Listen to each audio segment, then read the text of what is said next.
इस वीडियो में हम बात करने वाले हैं सामान्य शब्दों में या आम ज़बान में कॉन्स्टिट्यूशन का क्या मीनिंग है। दूसरी चीज़, कॉन्स्टिट्यूशन की शुरुआत कैसे हुई, कॉन्स्टिट्यूशन का शब्द कहाँ से आया। तीसरी चीज़, कॉन्स्टिट्यूशन की हिस्ट्री क्या है। तो चलिए शुरू करते हैं कि कॉन्स्टिट्यूशन का मीनिंग क्या है। तो किसी भी संस्था, देश या कोई भी एंटिटी को चलाने के लिए कुछ मूलभूत सिद्धांत या प्रिंसिपल होने चाहिए। बस इन्हीं मूलभूत सिद्धांतों या प्रिंसिपल को कॉन्स्टिट्यूशन कहा जाता है। ये ध्यान रखने वाली बात है कि कॉन्स्टिट्यूशन किसी देश या सरकार का ही हो ऐसा ज़रूरी नहीं है, क्योंकि ज़्यादातर लोग कॉन्स्टिट्यूशन को सीधे सीधे स्टेट या देश से जोड़कर देखते हैं। तो वो ये समझते हैं कि ये केवल कंट्री से ही संबंधित है, जबकि ऐसा नहीं है। कंपनीज, एसोसिएशन, कोई ट्रीटी या अंतर्राष्ट्रीय संस्था, इनको भी चलाए रखने के लिए जो नियम होते हैं उनको कॉन्स्टिट्यूशन कहा जाता है। भारत का संविधान सबसे बड़ा या लंबा संविधान है, क्योंकि इसके मूल अंग्रेजी ड्राफ्ट में 1,46,385 शब्द हैं।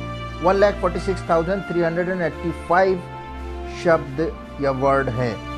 वहीं मोनाको, जो कि एक देश का नाम है, इसको नहीं समझिएगा, का एक कॉन्स्टिट्यूशन है जिसमें सिर्फ 3,814 वर्ड्स हैं।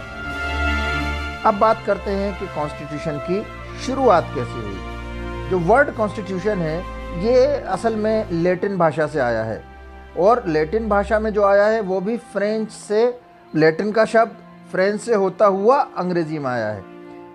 क्योंकि इसका इस्तेमाल किया जाता रहा आदेशों, रेगुलेशंस, इन सब बातों के लिए इसका इस्तेमाल होता रहा।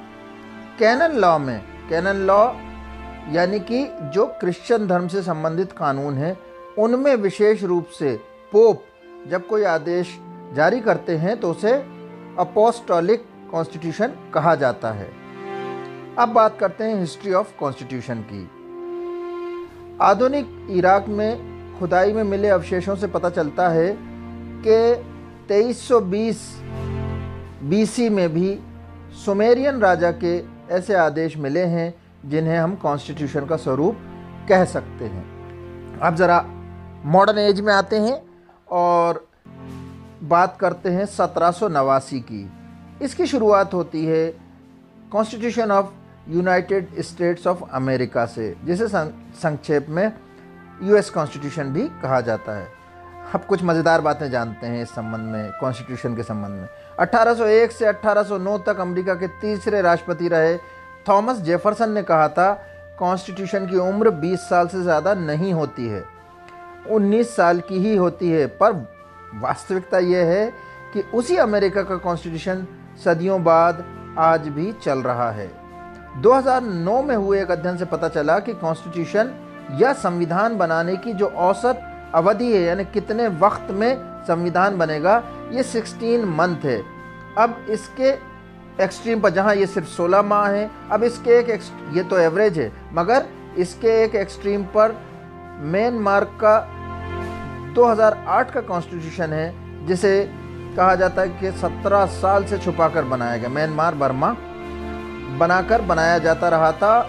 और वहीं 1946 का जापान का कॉन्स्टिट्यूशन है जो सिर्फ एक हफ्ते में बन गया था। तो कॉन्स्टिट्यूशन केवल लोकतांत्रिक देशों में ही नहीं है, ये मत समझिएगा, बल्कि उत्तर कोरिया जैसे देश का भी कॉन्स्टिट्यूशन है, उसके नागरिकों को भी बोलने की आज़ादी उनका कॉन्स्टिट्यूशन देता है। तो यह हमारा शुरुआती वीडियो था कॉन्स्टिट्यूशन के ऊपर। अब हम बात करना शुरू करेंगे भारतीय कॉन्स्टिट्यूशन या संविधान की।